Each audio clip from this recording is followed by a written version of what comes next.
Baik sahabat, akhir-akhir ini muncul banyak di berita bahwa El Nino menyebabkan masalah krisis pangan yang mengakibatkan kekeringan, kebakaran, dan juga gagal panen. Oleh karena itu, di sini akan dibahas 3 hal. Yang pertama, apa itu El Nino? Yang kedua, bagaimana pertanian di Indonesia akibat El Nino? Yang ketiga, isu krisis pangan. Mari kita masuk ke pembahasannya.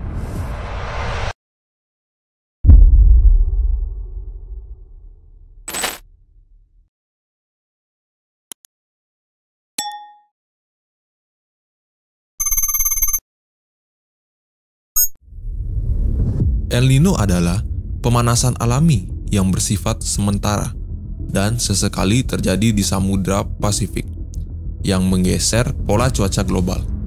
Perubahan iklim membuat fenomena ini semakin kuat, dan El Nino menyebabkan beberapa bagian banjir dan bagian lainnya kekeringan. Bisa dikatakan cuaca yang tak menentu. Para ilmuwan memperkirakan bahwa El Nino yang sedang terjadi saat ini akan meluas ke tingkat yang lebih tinggi, yang mana juga sebelumnya El Nino telah mengakibatkan cuaca ekstrim mulai dari kekeringan hingga banjir.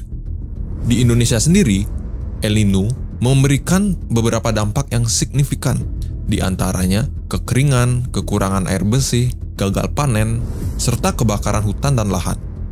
Dari sektor pertanian, pola curah hujan dan suhu bisa menyebabkan gagal panen dan kelangkaan pangan. Situasi yang demikian dapat mengancam kondisi ketahanan pangan lokal maupun pangan global.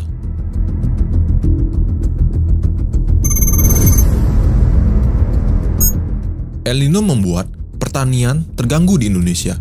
Yang biasanya Indonesia mendapatkan cukup air untuk saluran irigasi, ini malah kekeringan. Indonesia produsen beras keempat terbesar di dunia, menghasilkan lebih dari 33,5 juta ton per tahun beras. Terdapat 12 provinsi sentra produksi padi yang memberikan kontribusi 87,4% terhadap total produksi padi di Indonesia. Sentra produksi padi didominasi oleh Provinsi Jawa Timur, Jawa Tengah, dan Jawa Barat. Jika Indonesia keras terdampak El Nino, maka yang terjadi, Indonesia perlu impor. Sedangkan ini yang membuat harga pangan di Indonesia akan meningkat. Jika dibiarkan, maka masalah besarnya bisa terjadi masalah sosial hingga politik, yang dimana di sini kita membahas masalah kebutuhan pokok. Dan di Indonesia sendiri, negara yang masyarakatnya masih mayoritas mengkonsumsi nasi, di mana di Indonesia lebih dari 30 juta ton konsumsi beras per tahun. Kenapa harga terus meningkat seperti yang telah disebutkan tadi? Perumpamaannya, misalkan harga kentang atau jagung yang meningkat, maka efeknya tidak sekeras jika harga beras yang meningkat. Karena di Indonesia sendiri, nasi sudah menjadi makanan inti atau makanan pokok.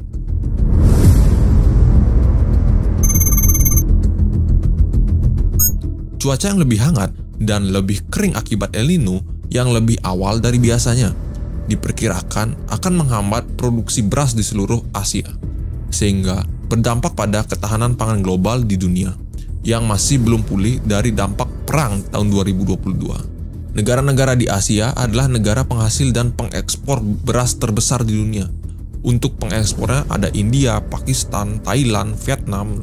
Di lain sisi, India telah menyetop ekspor berasnya, yang dimana India itu negara pengekspor beras terbesar di dunia. 40% pasar beras dunia berasal dari India, walaupun masih ada negara lain yang masih menerima ekspor berasnya, tetapi tetap saja membuat harga tetap meningkat. Indonesia sendiri dilaporkan mengimpor beras 40%-nya dari India.